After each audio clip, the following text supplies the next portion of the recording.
দেশে ফিরে এসে আর নতুন জীবন পাইলাম আর কি। এখন আলহামদুলিল্লাহ ভালো লাগতেছে।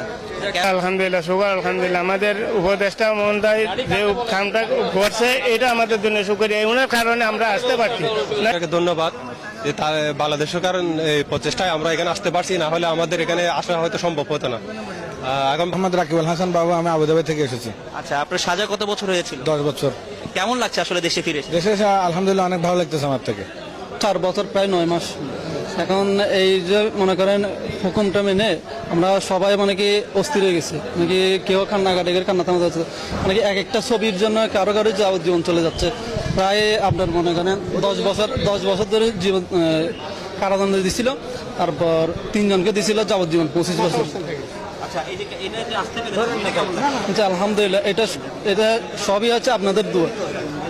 আপনাদের দোয়ার কারণে আমরা সুস্থভাবে দেশে ফিরতে পেরেছি এবং প্রশাসনের কারণে আমরা এই দেশে অতি তাড়াতাড়ি